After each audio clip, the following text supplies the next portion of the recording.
Welcome to the deep dive. Our mission today is to give you that shortcut to being truly well-informed. We're synthesizing three massive and honestly highly volatile source areas. Mhm. We've got the financial anxieties gripping portfolio managers, the policy fallout in Washington after that dramatic government reopening, and then a fascinating look at these deep cultural fault lines splitting conservative women. And it's an absolutely necessary synthesis because all these sources, they're pointing toward a singular observation. Right. We are living in a moment that is just defined by profound systemic uncertainty. Investors are worried, policymakers are showing, record levels of dysfunction. And the rhetoric is It's very approaching historical extremes. We're dealing with what one of our sources called a persistent wall of worry. the wall of worry. I like Right. that. So, okay, we're going to start by looking for those financial cockroaches, the hidden weaknesses in the market. Yes. Then we'll navigate the chaos following the government's reopening. And that includes a serious look at why the economic data we're getting right now is, well, suspect. To say the least. And finally, we'll explore that really surprising ideological split among influential conservative women who are publicly debating what it even means to be a Republican in 2025. Okay, let's unpack this. So when you talk to advisors, to portfolio managers right now, particularly in fixed income, the number one anxiety seems to be credit quality. It is. We just saw this notable shakeout, these surprise bankruptcies in the auto sector. For someone who's not in finance day to day, what exactly led to that sudden weakness being exposed? Well, what happened was really a classic example of market demand overriding diligence. I mean, the demand for yield has been so strong that risks were, frankly, just overlooked. Okay. But when these auto companies had to go back to the market to refinance their debt, analysts finally had to, look at the paperwork. They had to do the homework. They had to do the homework. And they realized the underlying credit quality was just terrible. So the surprise wasn't that they were bad credits. The surprise was that the market had tolerated them for so long. And that brings us to that infamous cockroach theory comment from Jamie Dimon. What does that theory imply for the market right now? The theory is it's simple, but it's terrifying if you're a risk manager. Right. If you find one cockroach, one surprise bankruptcy, it suggests that there are probably more bad credits hiding in the woodwork.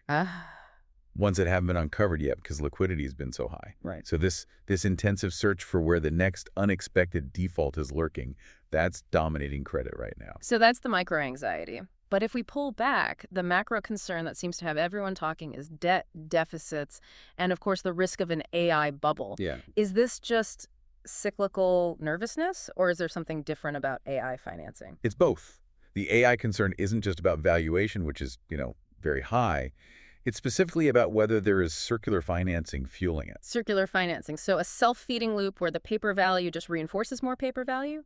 Exactly. The company is, in essence, generating the appearance of growth by borrowing money, often against their inflated stock, and then using that money to buy other companies in the same ecosystem. Wow. And if one major player disappoints, that shock could ripple through the entire interconnected sector very, very quickly. That's the landmine investors are worried about. And what about the debt problem? Well, separately, you have to mention it. The U.S. deficit to GDP is running close to 7% this year.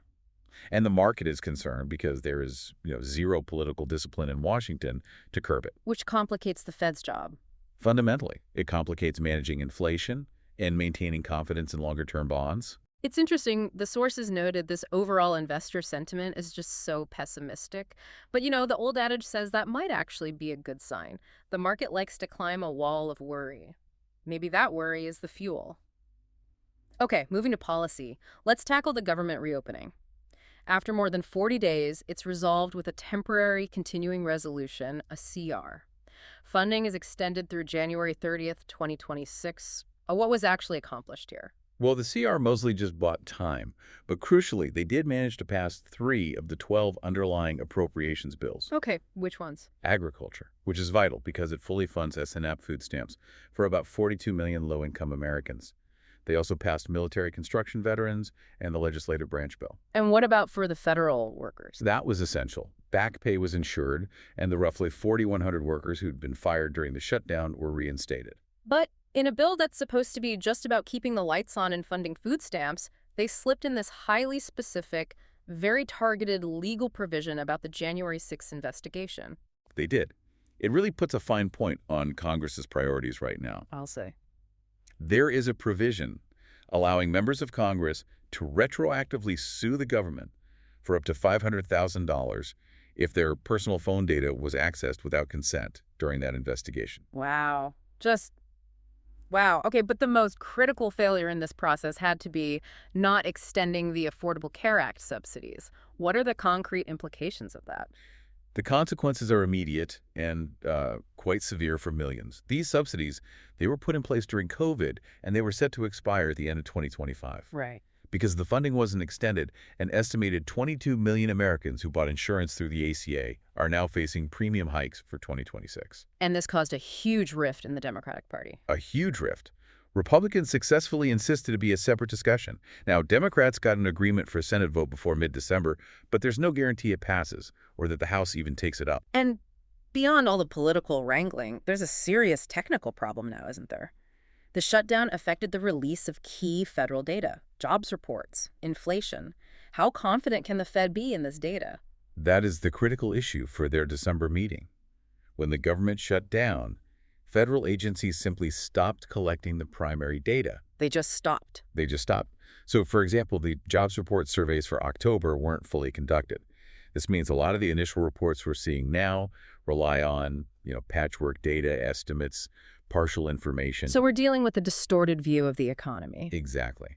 The general expectation among analysts is that confidence in truly accurate, clean data won't return until the end of the year, maybe even early January 2026. Which puts the Fed in a very odd position, as one source put it. A very odd position for making rate decisions next month. And that lack of stability isn't limited to economic data. Let's pivot to the political chaos on Capitol Hill. We've reached a point where censure wars are eating up hours of floor time. One representative said, "The only thing we can apparently do is condemn each other." It's truly remarkable. Censure, which is just a formal public rebuke, has become common currency. It's used less as a moral tool and more as a, political rallying cry and a fundraising boon. But there's a potential legislative response to this, right? The Bacon and Buyer proposal. Yes, there is a bipartisan acknowledgement that this is corrosive. Their bill would require a 60% supermajority, not a simple majority, to approve a censure. The idea being to raise the political cost. Exactly. Force broad consensus before leadership can just weaponize these votes. And House leaders have said they're open to discussing it, which shows you how out of hand things have gotten. And if that wasn't extreme enough, we have to talk about the rhetoric coming from the executive branch. The language is approaching unprecedented highs. The sources report the president suggested that 6 Democratic lawmakers should be subject to death for seditious behavior. For what? After they shared a video encouraging military members to disobey what they deemed unlawful orders. And the response from House leadership was what? First defensiveness and then a quiet? A quiet concession that the words were inappropriate. Yeah, that's right. The fact that such extreme language, a threat of execution against sitting members of Congress, is being normalized. It speaks volumes. Okay, let's shift to a longer-term policy paradox. Investors care deeply about debt, but Congress isn't focused on it. Why the disconnect? The debt is $38 trillion. The problem is that $38 trillion is, in the words of one source, a nonsense number to most people. It's too big to comprehend. Exactly. The average constituent doesn't understand how it affects their daily life. They don't grasp how rapidly growing interest payments are, diverting funds from, say, infrastructure or social programs. So if the voters don't apply the pressure, what is the only thing that works? The bond market. Period.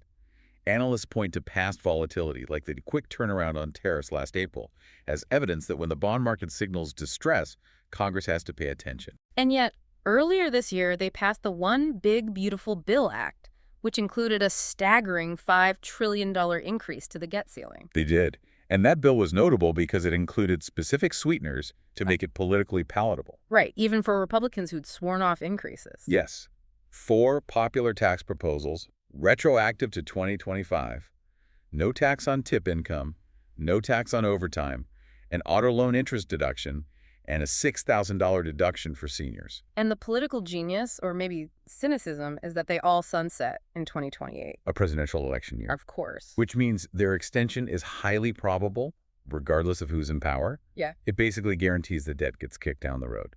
Briefly, before we move on, what about the Supreme Court case on tariffs? It focuses on the mechanism, the International Emergency Economic Powers Act, or IEPA. The case questions whether the administration abused that power. And what's the risk? A loss is possible. Observers noted a lot of skepticism from the justices during oral arguments. If they lose, it could trigger over $100 billion in refunds to businesses. 100 billion. Though the court could sidestep that by making the ruling prospective only, we probably won't see a decision until late 2025 or early 2026. And let's just finish policy with a quick flame out.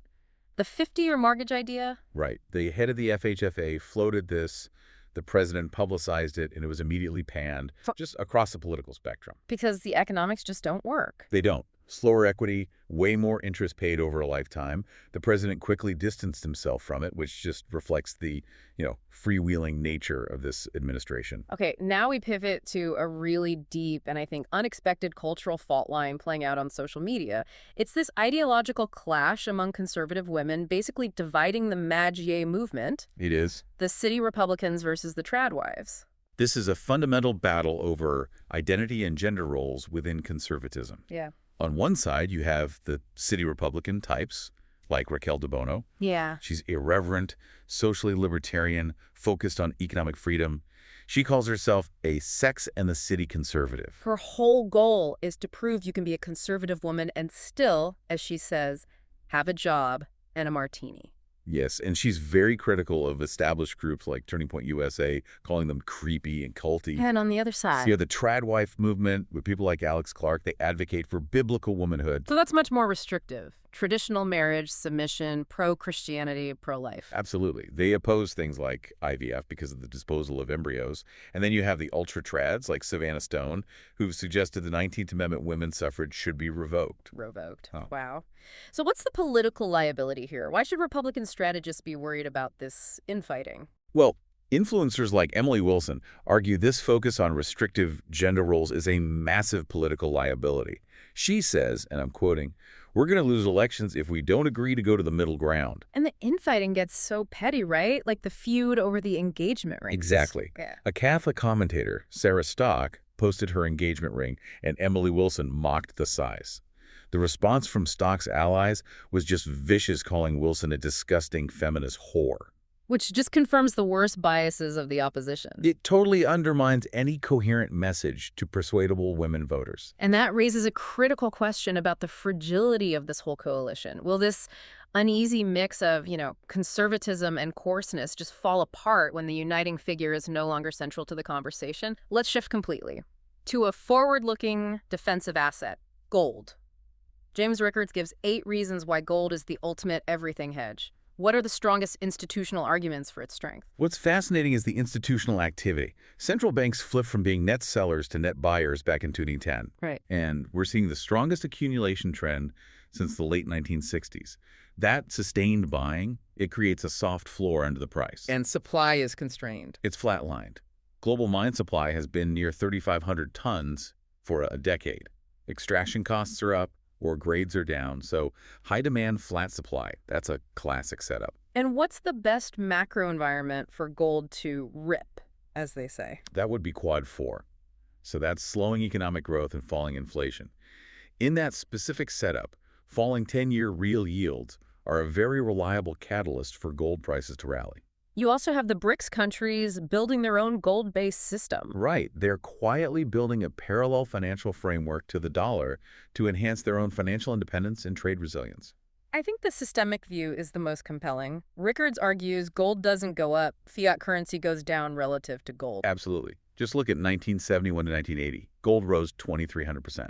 If you flip that, it's an implied 95% decline in the dollar's value measured in gold. And there's a psychological factor, this logarithmic acceleration. Yes, because people think in these round $1,000 price chunks, the higher gold goes, the psychologically easier the next $1,000 leg becomes. It just fuels accelerating demand. And finally, the ultimate argument, technological tail risk. Gold is a hedge against, digital collapse. Right. We saw the Cloudflare error take down sites like X and ChatGPT, but the CrowdStrike security update crash was Arguably more terrifying. Catastrophic. It was. It crashed 8.5 million Windows devices. It locked millions of people out of their bank accounts, and it revealed this terrifying reality that the modern internet runs on an oligopoly. It's just three cloud providers controlling everything. 63% of the infrastructure. A single fault in a single provider can trigger a global cascade failure. Gold is the ultimate hedge against that specific kind of systemic technological collapse. We have covered a massive landscape today. From financial worries and the search for credit cockroaches, to intense political volatility, the schisms in the conservative movement, and finally, the ultimate safety net of gold. It's a moment of just intense complexity. We're seeing record debt, $38 trillion, alongside record political dysfunction, censure wars, execution threats, all while a major cultural coalition faces a deep identity crisis. So here's a final provocative thought for you to mull over. We know government shutdowns are predictable failures. The party that shuts it down is historically 0 for 8. We also know there are basically no political consequences for congressional leadership. So what level of internal political breakdown would it actually take for the bond market, the only effective source of pressure we identified, to truly step in and force fiscal change? We'll leave that with you.